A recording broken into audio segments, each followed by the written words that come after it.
Everybody, and welcome to the this masterclass where we are going to talk about a very interesting and fascinating topic, which is how diversity influences resilience. And specifically, I'm going to use a neuroscientific approach, which means I'm going to talk to you from a neurological, neurobiological approach. You'll probably find that I'm sure that most of you on this attending the masterclass are experts in the field of integration, as I will call it. You integrate the understanding of human behavior, human behavioral science, specifically industrial, very often industrial psychological sciences understanding the human behavior into the organizational functioning of specifically of your organizations or of the clients that you work with, and you really enhance the outputs and outcomes that organizations are looking for from a performance perspective. And of course, this relates to a whole axis from well-being, be that to high performance and productivity outcomes and so forth. So this is actually your expertise is expertise that I so much respect and absolutely enjoy. I'm so passionately interested in that. At the same time, you're probably going to find that I'm going to stick to my guns in a sense and really work from a neurological perspective. My name is Etienne van der Walt. I am currently in Cape Town in South Africa. Been traveling for about 5 weeks. It's great to be home.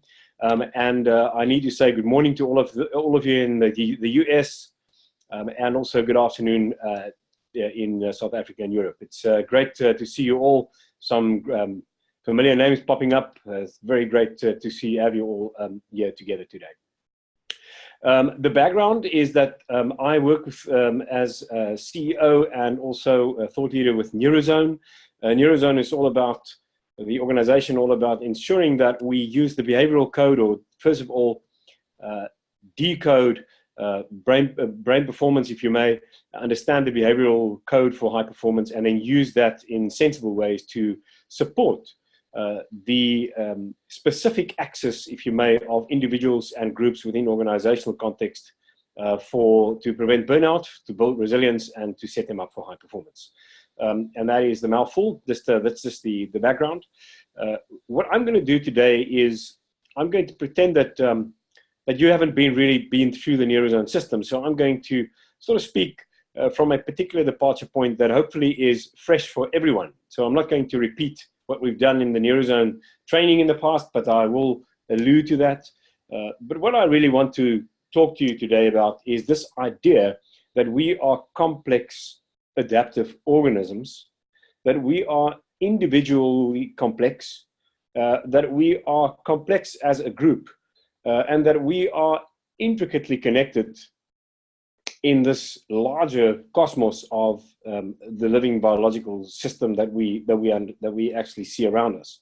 At the same time, being that there are very important components that we need to understand, which form this, if you may, which are in a very complex way formatted to and summated to ensure that you and I stay alive, survive, and thrive in life. And this is very important not only for life in general, but also specifically for work, because work is actually, as we said, doing life together, allocating resources together, ensuring that we distribute this fairly so we can stay alive, survive, and thrive in life, which is basically, if you may, business to the brain. So to ensure that we understand this, it is really important to have some contextual understanding, and maybe a bit of a deeper conceptual understanding as well of the way that we as biological systems operate. Because yes, absolutely right.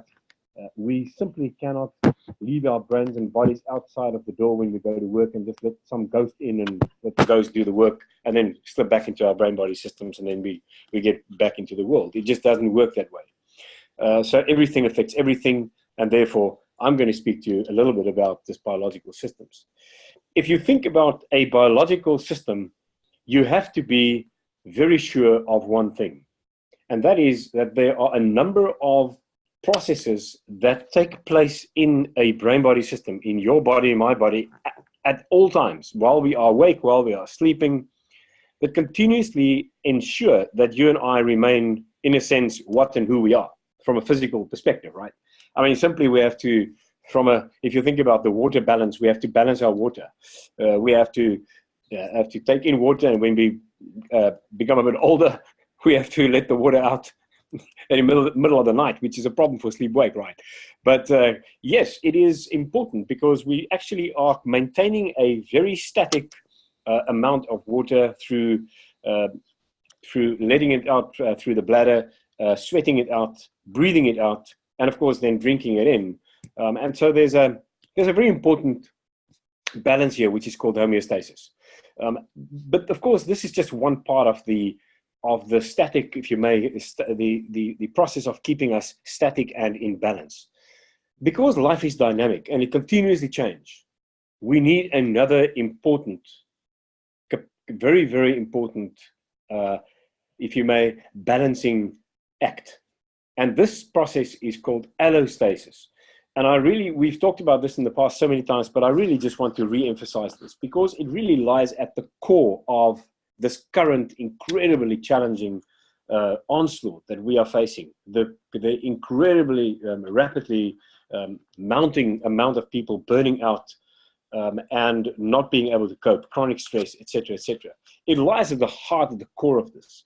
And I really, therefore, want to really emphasize again this idea of allostasis. What is allostasis? It means that effectively, very much like homeostasis, we also need to continue to provide the static equilibrium for the body so that you and I can remain in a state of well-being, if you may. But it happens not in a static system, very much so. Homeostasis is in a static system.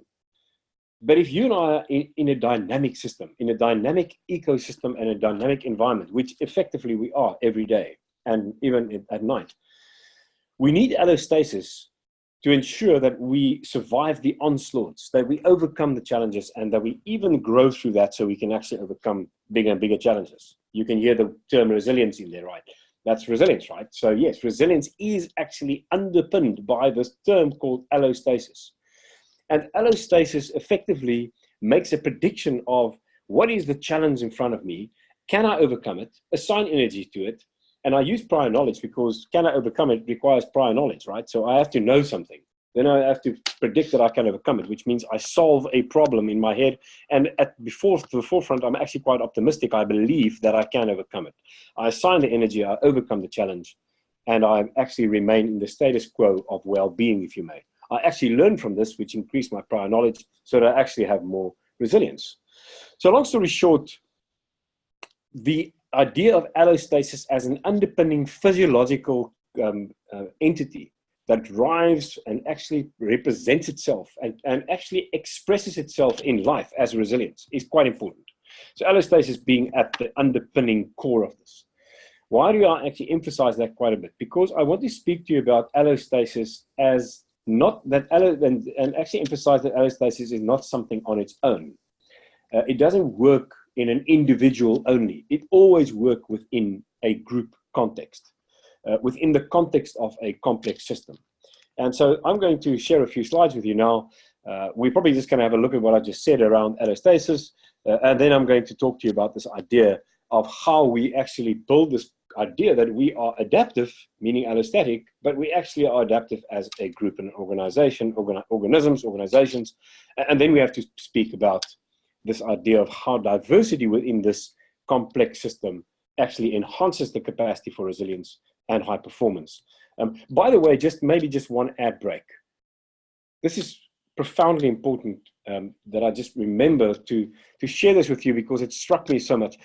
Isn't it incredibly, if you think about the idea that we need allostasis to overcome challenges that continuously change in a dynamic system. You think about the increasing rate of burnout, and you think about the VUCA world, and then you say, well, there's no wonder why this is the case, right? If you just think about the VUCA, this volatile, uncertain, complex, ambiguous world, this rapidly evolving world where everything is just rapidly evolving and changing. And in fact, we had very slow changing and external conditions. Our ancestors actually had to adapt very slowly compared to the rapid rate at which we need to adapt today. And of course, the one thing we know, which is quite alarming, is that the only very constant here is that the change is going to accelerate. There will be continuous acceleration of change. And because of this, you and I actually need to be able to rapidly adapt to the external environment so we can, so our allostatic system is going to be challenged greatly, which means we need to be more and more resilient, more and more capable of actually overcoming these challenges. And how do we do that? And so can we as individuals actually do that? I argue we cannot. Individuals simply do not have the capacity for actually rapidly overcoming and adapting to this rapidly evolving world. And that's why we need the collaboration. That's why we make these statements that collaboration, that diversity, etc., are so important, because we innately and unconsciously as a system understand why this is extremely important for our survival, not only for thrivability and productivity, if you may. So this is just another little ad break on that point. And with that, I'm going to go to the share option here. If you have any questions or thoughts, if you just look at the bottom of your screen on the Zoom screen, you'll see that there's a chat and there's a Q&A a bit to the left of that. Do not use the Q&A and please use the chat. We've got a few chats there. I'll just add here, just say post your thoughts here. Then you know where to post your thoughts. You know where to ask any questions. We've got a great panel of people who can even add some remarks. So that would be absolutely wonderful if you all take part in this process. But let me then just share with you now. So in the meantime, throw the questions in there and thoughts, and we'll have a look at that just after I completed this almost, I want to say, monologue conversation with you. Let me see where we are at. There we go. Is that right? Yes. Okay. And so if you look at this idea of diversity and resilience, the first, just to remind us, what is allostasis? This is just an interesting way that Sterling and I described it. But it's once again, just to acknowledge that we are on the right track here. It's adaptation. It means that through allostasis, we adapt in the face of potentially stressful challenges. It also says here that the whole system actually is activated. And I'm going to just remind you about that again, that the whole the brain, the neuroendocrine, which is the hormone system, and the hormone and immune system, the inflammatory response, the whole brain-body system, as a psychoneuroimmunological system and a psychoneuroendocrinological system. It's just the whole system that activates, that actually ensure that we overcome this stressful events. And this is actively happening. You must think about it as experts in your field of leadership development and organizational behavior.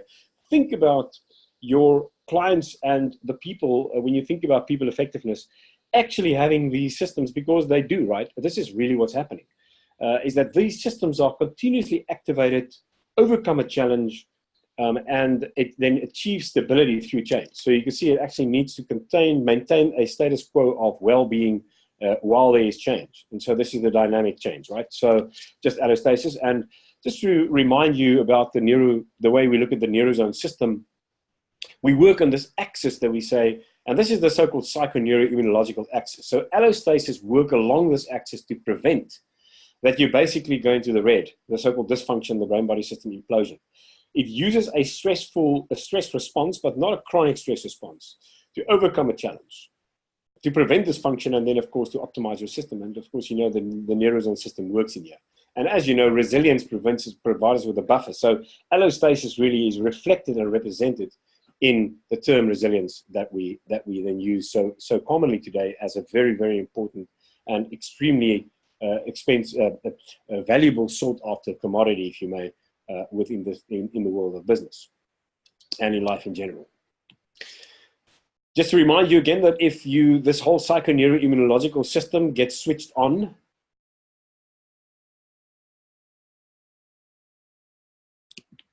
I think I've lost you now. Let me just see what has happened here. I think I'm still here. My apologies. If you think about the psychoneuroimmunological, the system actually switching on, if it remains on in a chronic stress state, these are all the kind of conditions that you can expect that can actually happen in your system because of the inflammasomes that are switched on. And what you then get earlier in your life than you were supposed to get are those where your genetic cracks are present. So don't think that, as I said, that burnout is the only problem. Chronic stress over time and this idea of inflammation that's chronically switched on can actually damage your life and reduce your lifespan significantly. And in fact, it will do it as far as we understand now from a brain-body system perspective. So it's really worthwhile to work on this idea of resilience, allostasis, and to understand also how to leverage diversity so that you stay healthy and have a long and at least a thriving life. Long is not only the need is also a healthy and a life of well-being. Right, and so if you now look at resilience, let's just remind ourselves, it is the capacity of the brain-body system to prevent implosion in the presence of severe and or prolonged stress. So simply prevents implosion, it continues to overcome the challenge, it requires the capacity of actually making a good prediction and actually have a belief that you can overcome the challenge and then to overcome it with prior knowledge and with innovation, problem solving. So problem solving, innovation lies at the core together with learning capacity and the belief that you can overcome the challenge which to provide resilience. This is quite important because if you think about problem solving, I'm going to once again emphasize later that the diversity provides us with so much better problem solving capacity, which gives us something called the C factor, the collective intelligence, which trumps the general intelligence of an individual so that we can overcome challenges easier, which builds resilience. And I'm going to get to that just now. But I'm first going to really go into a little bit of a journey with you, if I may, to look at this incredible systems idea, the fact that we are living biological systems and complex adaptive organisms. And of course, just to complete the description of resilience, you bounce back after the stress has subsided, but very important is you actually grow through these stressful events to prepare the brain-body system for new and even unrelated stressors. This is just an older slide that I often used, and I just want to remind you that allostasis here, there's prior knowledge, there's prediction, then there's an action here. You actually sense whether the action works. It actually is compared to something which is a desired endpoint, and the degree to which you actually reach that endpoint determines whether the system will ongoingly continue until this plus and minus equals zero. So it's an interesting sort of way that you can think about allostasis. Isn't it just fascinating? And then if you look at the next slide, once again, this is just an example of how homeostasis and allostasis differ from each other, and you can actually look at the at this little example here. You're sitting in a class quietly, not alarmed, and then you hear the teacher say, "Hey, there's a pop quiz coming," and then you start to become anxious, not necessarily anxious, but you actually get this acute stress response, right? A little bit of anxiety is good because now you're alert and you've got to solve the problem. That challenge, the challenge that has come to your way, is a dynamic change in this status quo, which now requires a way of, you need to overcome this challenge so you can actually go back to your status quo. That's an example of allostasis, if you may. And you grow through this, of course, because next time you'll be a little bit less anxious and actually be able to overcome more difficult pop quizzes. One important point to make before we go into the system is this idea that there's something called allostatic load. Now, allostatic load is exactly what it says, right? I mean, there's a load. It means that challenges that come our way, if they come too often, or there is too much of them, or we don't actually respond to the challenges properly and continue to be switched on, the load actually becomes bigger and can actually overcome us. That's when resilience are actually eroded. That's when you start to implode, if you may, or actually, and this will actually push you into a low performance state, implosion, and effectively we need to take a lot of note of this so we can understand how do we actually reduce the allostatic load. So here it is. It says allostatic systems too often activated, too severe, or it is not adequately switched off in between so you can actually replenish. And I'm going to demonstrate to you that allostatic load is shared by the collective. And if you think about diversity and the collective and the collaboration of the collective, the idea that the allostatic load is shared between almost like an economy of scale process, where we together carry the load, your allostatic load is reduced, which enhances your resilience and the capacity for not actually imploding, reducing the chances for burnout.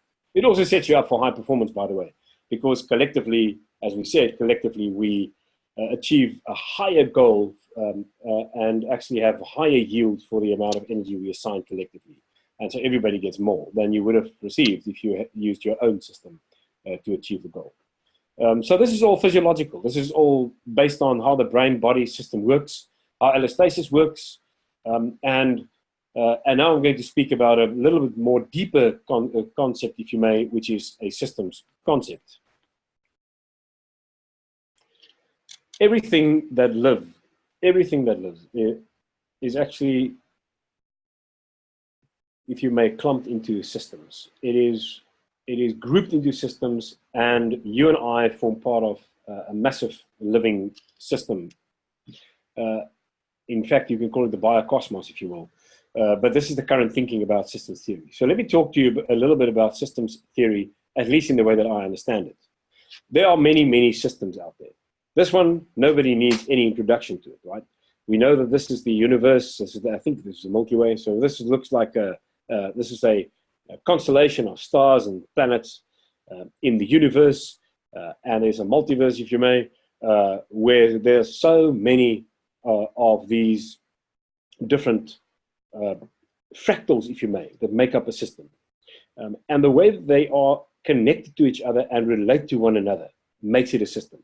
If single entities are not related to one another, that you cannot call it a system. So system means there's a relation and that there are functional units, singular functional units that do very much the same thing. It's a bit like the stars doing the same thing, being stars. But together they actually work in a systems fashion, which has got all kinds of effects as a system that are not necessarily expected if you think about one fractal. That's quite important to understand that component. This is another system. I'm sure if you look at it carefully, you'll guess what it is. For a moment, it looks like something in the universe, right? It also could look like, maybe you say this is a neuronal system. This is not the brain, and it's also not the universe. In fact, this is a photograph, a picture of London, the lights and the traffic network, roads and lights in London at night. Isn't this quite fascinating? And so, once again, it is a system. The way that the whole city is structured and has developed over years approximate a system in very much the same way that this is a system and that is a system. And I'm sure you can guess this one. This is the internet. This is the connectivity on the internet. Once again, it's the system. It's a system of connectivity. There are fractals, units that operate in the same way. But if the moment you have this this internet of things, something emerges from it. There are so-called emergent properties. And these emergent properties work differently. They look differently, and they provide us with different understanding if we actually understand emergent properties. Right, and so this is for example, the internet. And now we're going to living systems. Yes, you're right, this is indeed a brain cell. And so the brain and all the brain cells can interconnected with this 100 billion brain cells, probably closer to 86 billion brain cells connected through about 10,000 connections to through each neuron to other neurons.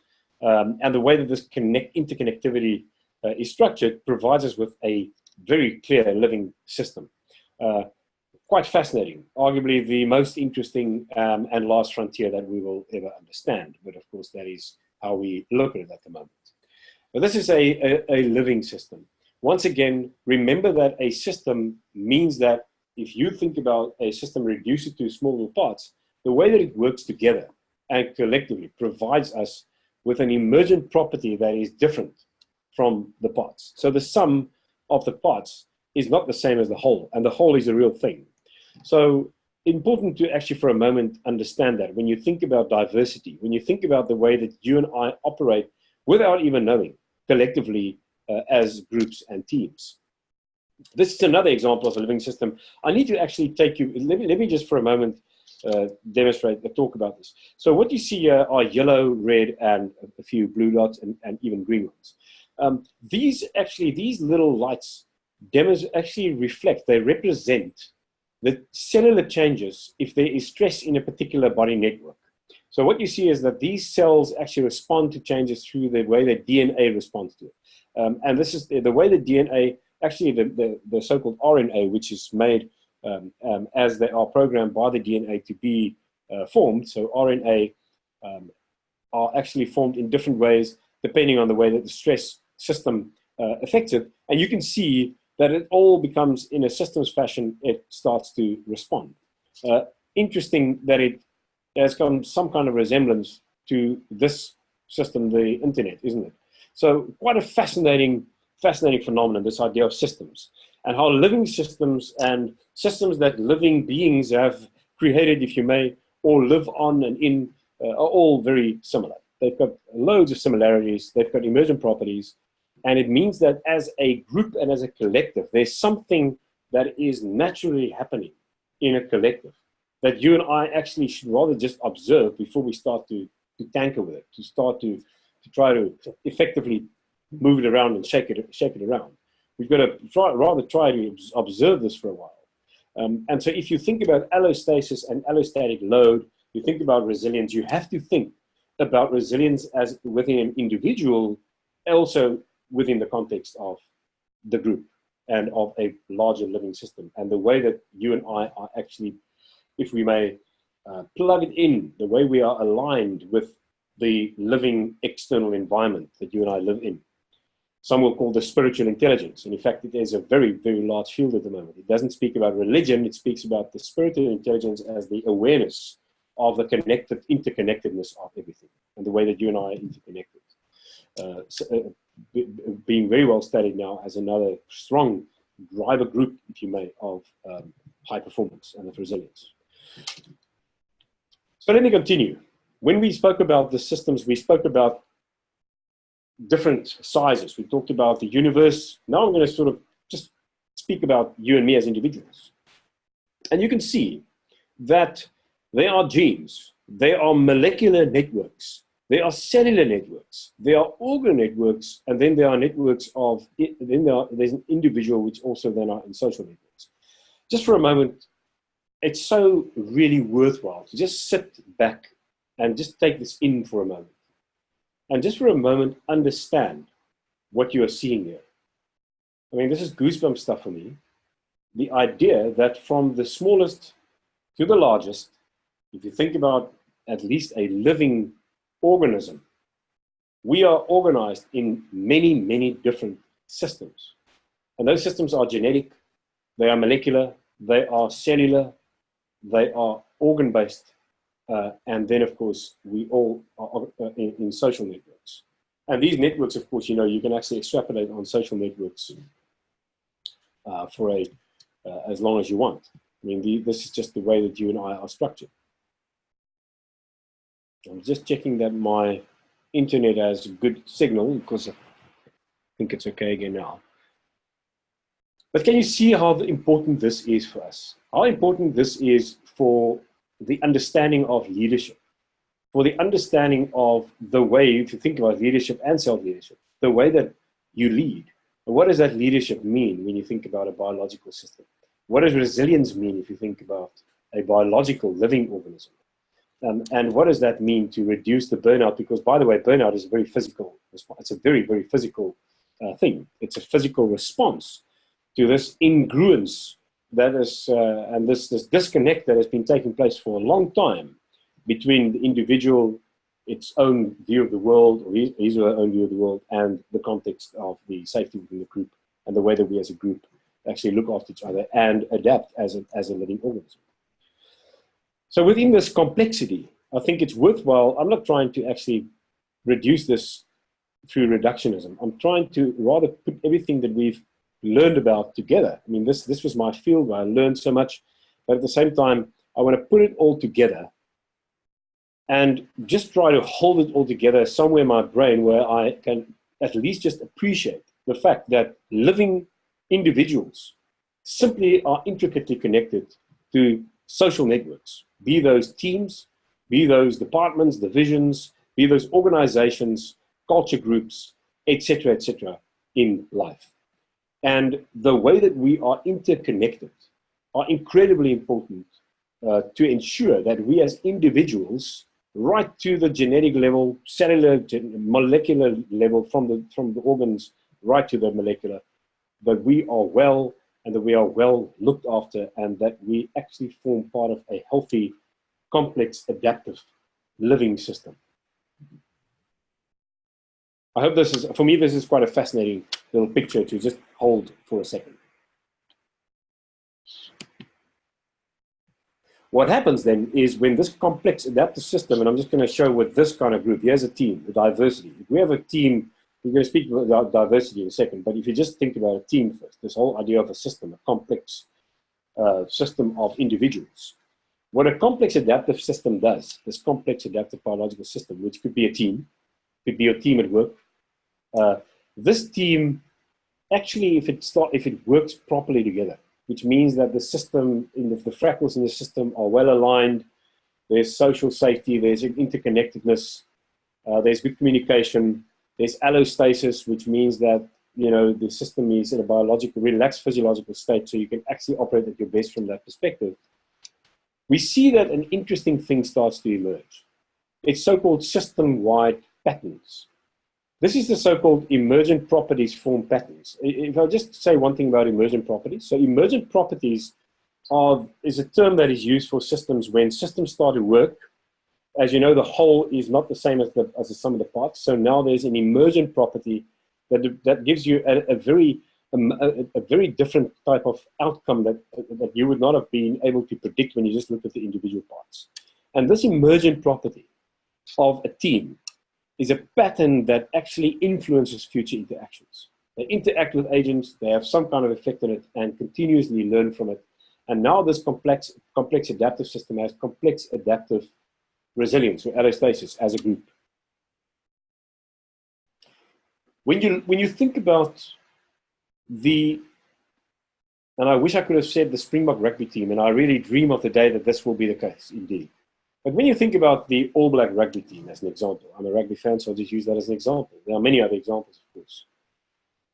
You think about the All Black rugby team, there's something that emerges when they act as a team, a systems-wide pattern that emerges, which effectively influences future interactions on the field in a way that you just can't stop it. You can't stop it as individuals in a team. So individuals in a team can be the best individuals in the team, but they cannot actually deal with this complex adaptive organism that's effectively rolling on, highly resilient and highly innovative and creative. Does this, for a moment, if you think about it, it's so incredible. Imagine we could have this in our teams at work. We could have this in our teams at work, in our different leadership, right from the top leadership to the bottom. Is that possible? It has to be possible. And so can we as leaders learn something about this? How can we actually really look after our individuals in our teams in a way that we use these the different drivers and recommendations for high performance to build resilience, to ensure that we actually set ourselves up so we can have something like this emerging over time. And I'm sure you all have been part of this. It's also in a sense called, it relates a bit to this idea of neuronal flow. It relates a bit to this flow state that individuals go in. It's called a very low energy output with a high yield. It's the lowest energy, highest yield state that you can be in. It's called flow. You can imagine that what's happening here is that there's an emergent property with flow where there's low energy input, high yield, and they seemingly are fitter than anybody else. I have to use a bit of a pause today because it's so incredibly interesting for me. It's just absolutely fascinating. And really, I think this is the gold dust we need to aspire for. And if we can find that a behavioral code for high performance can move us to the space where we can actually achieve this through really deep interaction with our teams in the organizations, we will really have achieved something very special.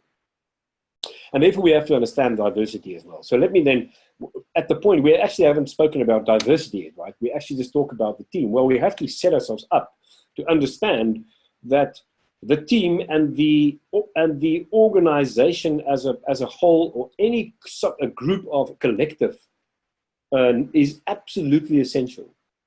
Before we actually talk about diversity, right? We talked about resilience. We know that this actually enhances resilience and performance, the collective. And now we actually have to talk about the diversity. And just before we do that, just to take us back to this thought of a complex system. The brain is a very complex system indeed. When we talk about these neuronal circuits within the brain, we reduce it to small little parts. You remember that this is a particular slide that we've been using very often in the Neurozone coach certification course, where we train our coaches and our internal leaders to really understand all this work.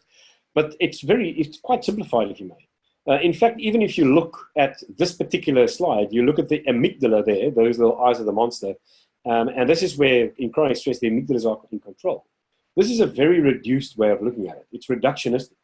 In fact, it's better to think about the brain when you think about a system, and this is just for interest sake, so you can just have another appreciation of how the system works. We should think about it in terms of so-called connectomics. It's a connectome. That is what it really looks like. I mean, the things really work. So in a sense, you see that these are all connections, brain connections. That's the brain, that's the frontal lobe, that's the back. The cerebellum's got to be here and the brainstem there. But you can see that there, and the amygdalas, the eyes of the monsters, are just down there, where my arrow goes now. But you can see that there are functional neuronal networks at work all the time. And this is what we actually see when we work, our brains work. This is the kind of activity that continuously takes place. It's a systems-based collective approach. Nothing that is one-member, individual neurons, individual networks don't work on their own. They always work together as a group, as a system, and leverage the diversity, interesting enough, that are actually at their disposal in the brain. And in the same way, we are looking at leveraging the diversity in our groups. So let me then go to diversity. And I'm going to spend the last few minutes, maybe just about 5 minutes, to speak about diversity, and then we're going to go to some conversations. I hope we can have some live conversation on this. Diversity is essential for biological systems. Here's a soccer team, but I could have probably put the All Black rugby team here, but I thought I'd rather just talk about them once, because I'm still a serious South African Springbok rugby fan. But you can see teamwork is incredibly important. And the NCS 2 champions know the team is stronger than the individual. And what they should have said here is that the team is stronger than the sum of the individuals, the whole team. And so we find that as well in collective systems. Somewhere here you'll see, and you'll see it everywhere, this little C. And you'll see another C there. And the reason I've taken this little picture is just to show you, to talk to you about this C called the C factor. And the C factor is the collective intelligence factor of a group. And MIT has done really, the MIT Center for Collective Intelligence have really done splendid work. They are still doing marvelous work on studying this concept called collective intelligence. And as you know, they have very clearly shown that the C factor, the collective intelligence of an organization, always trumps the individual G, the highest individual G. But there is a provision, and the provision is that the collective work as a system, that you try to approximate flow, that you try to actually ensure that you leverage the diversity properly through establishing commonalities, through making people safe, for ensuring that there's empathy, and there's a equal turn-taking, that the higher powered individual member's voice is reduced, and that you have a collective that is ready to respond and equally happy to respond, and also respond equally in terms of the way that they perceive the world. And here you can see numbers of different solutions for the same problem based on the way that these individuals' brain work, how they actually view the world, their mindset. But at the same time, one of the collective C factor will also trump the G. And so the collective intelligence trumps D. Why is this important? Because this is diversity at work, right? If you have diversity of ethnicity, of gender, and even of fields, but at the same time do not reduce the establishment of commonalities, the social safety factor, it has been well shown that you will have greater C factor, and you will have higher complex problem solving. Remember that allostasis and that resilience in its core is dependent on problem solving.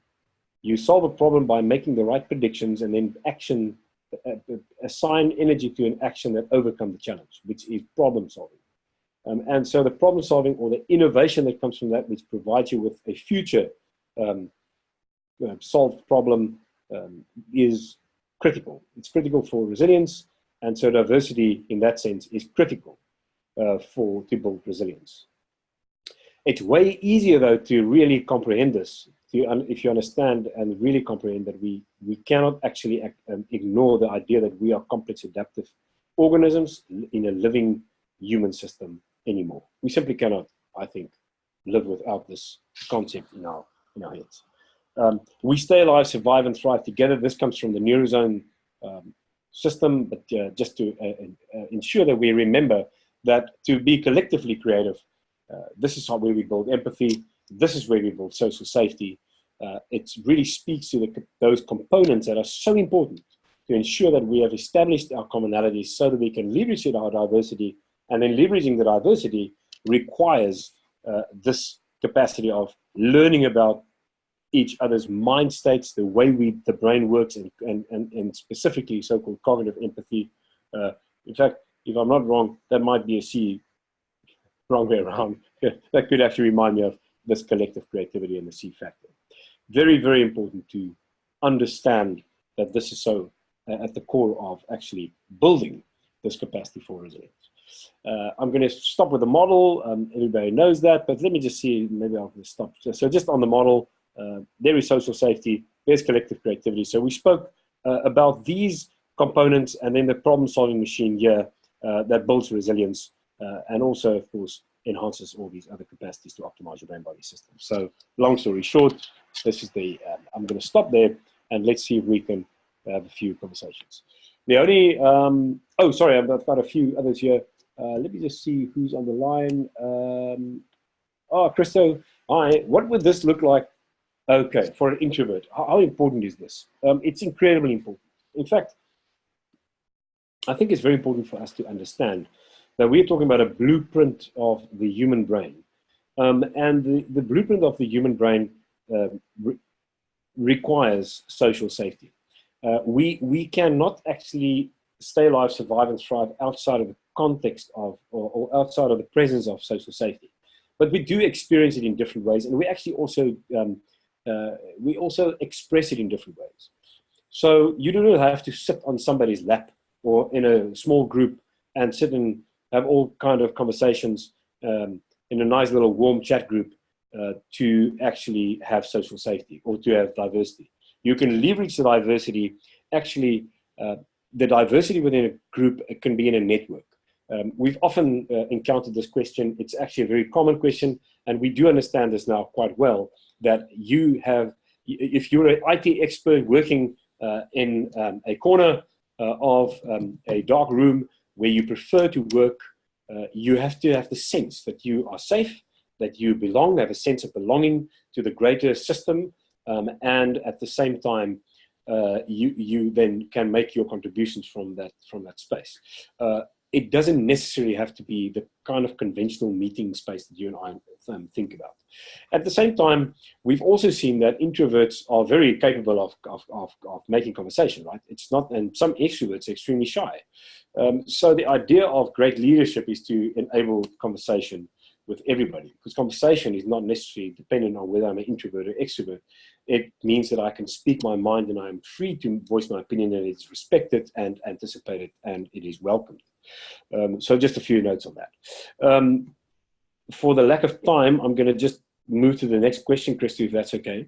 I love this team analogy. How does one foster the All Black machine into a work team?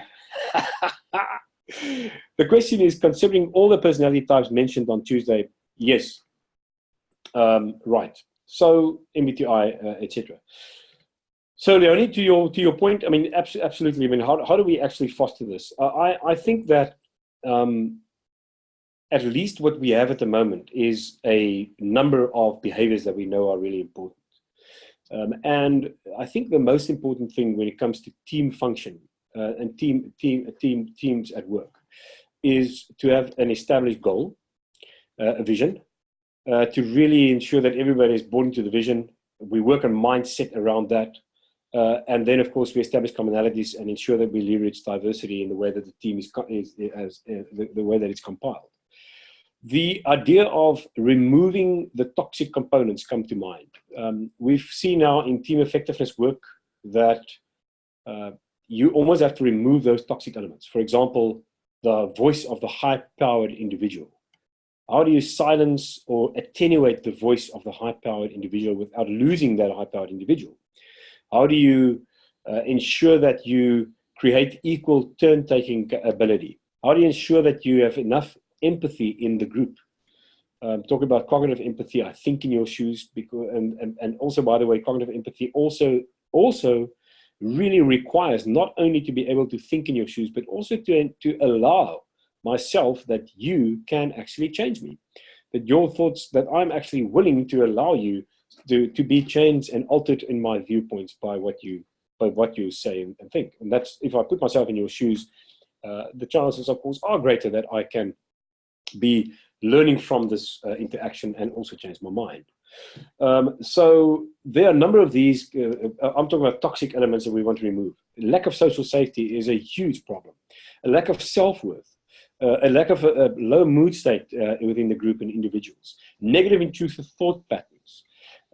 And so I would talk about components that I think are toxic elements. And if you want to list of toxic elements in our team effectiveness solutions or the team effectiveness report, we try to actually allude to this and list them, or what are the most important things in this team that I actually have to work on to remove, and then trust the living organism, the team, to start to form its capacity for a low energy, high yield state. It sounds a little bit iffy, doesn't it? It sounds sort of mystical, but this is exactly what happens. I mean, if you look at the All Black team, there's something mystical that happens here. There's a magical effect that outweighs the individual capabilities of the individuals, which is extremely high. It outweighs it, and that is the magic. That's the X factor that you add to it. And it's always the X factor if you think about an X factor in anybody. So we have the low energy, high yield state. That is something that just surpasses the capacity for actually describing it properly in words. So long story short, I think that's what I would say about that thought. And this is just a few thoughts about that, Leonie. Then cognitive empathy. Good news, great to see you here. I hope you're well. Cognitive empathy, when it is low, which elements of the Neurozone report will indicate this? So is it correct that there is a prevalent fear allostasis will be impaired? Just two questions. So the first question, good news. The good news is that we actually are. We've tested this adequately now in the background, and it's going to be loaded onto the next version, which I think should already be out.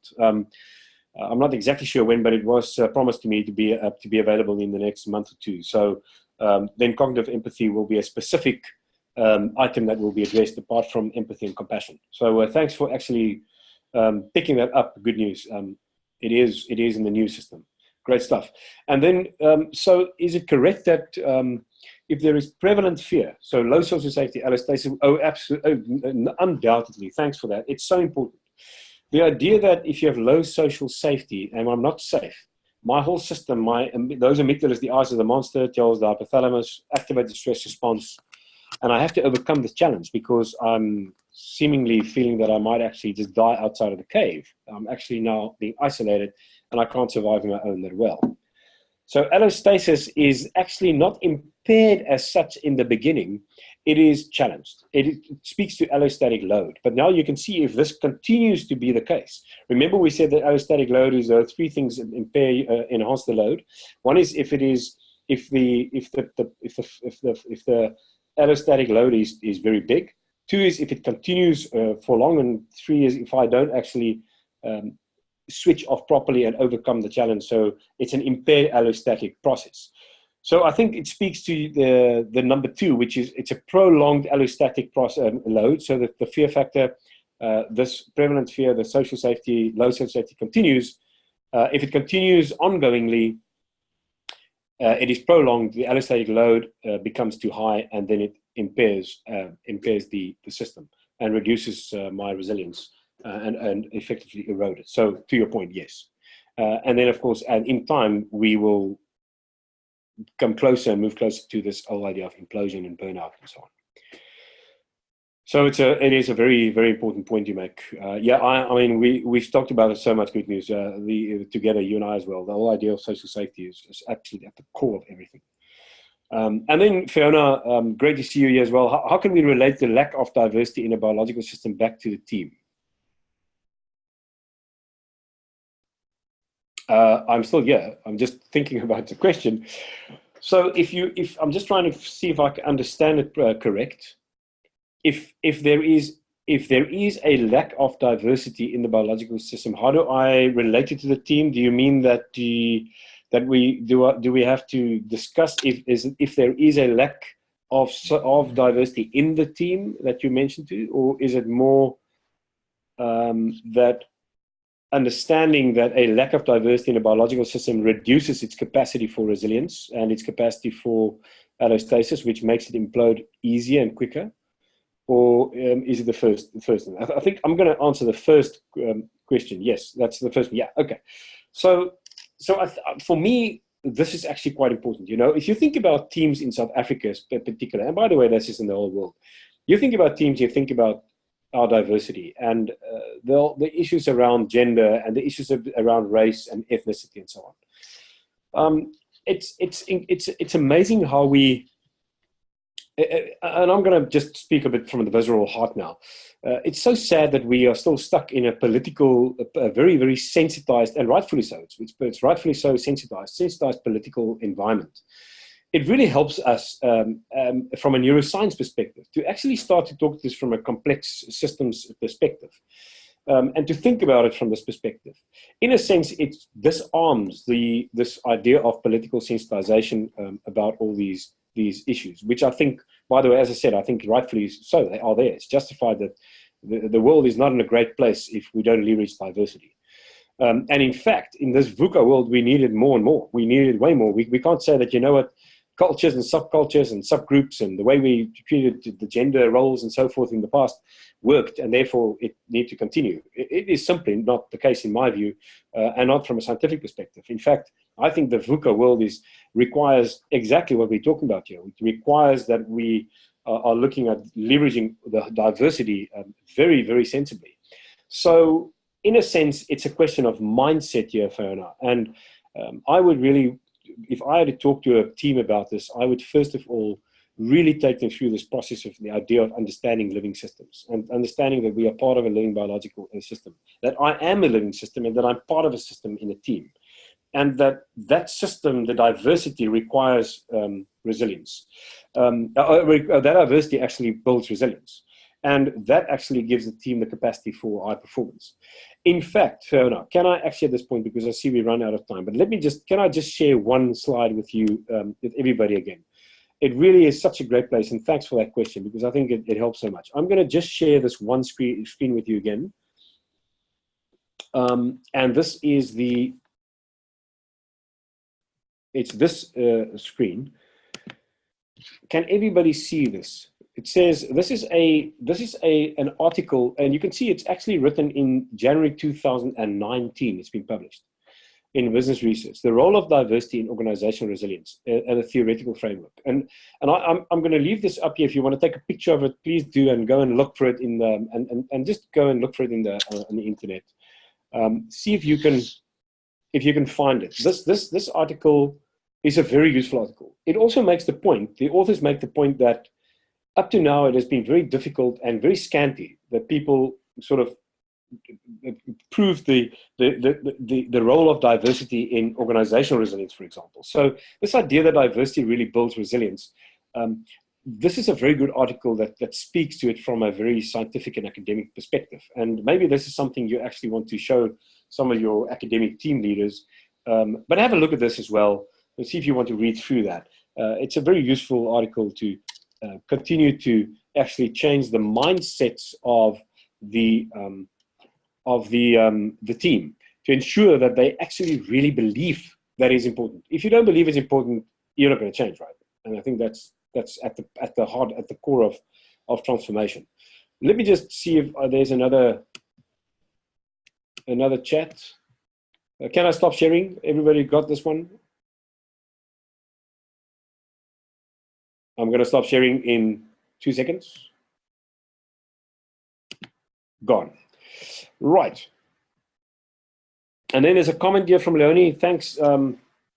The world has become very small because the internet and remote connections. This has a huge impact. Oh my goodness, Leonie, what a great point. You know, I use this little line, and I just love little one-liners, and I'm not saying that one-liners are the truth. It's just at least it makes me feel good about saying something. But the idea of, with the Internet of Things came the interconnectedness of everything.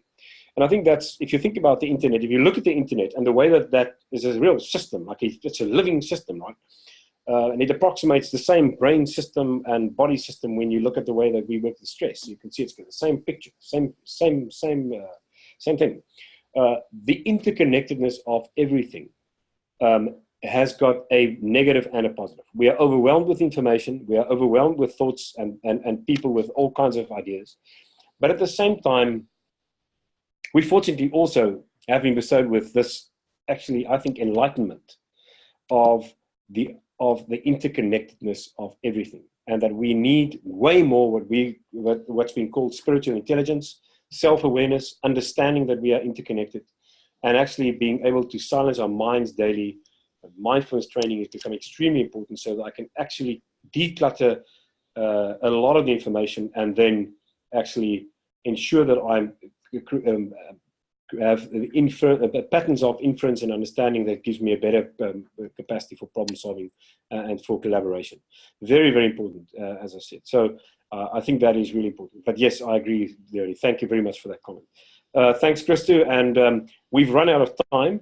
So if there's nobody else, I started a few minutes late, so I'm very happy to stay on for another 2 minutes. But otherwise, for the rest of you who need to get going with the rest of your day in the US, all of the best. Have a wonderful day and afternoon, and all the South Africans and the Europeans have a great evening. I hope it's a beautiful evening, as it is in Cape Town for everybody else. And thank you very much for being with us. I had a phenomenal, insightful session myself. So thank you very much, Julia. It's such a pleasure, Leonie and everybody.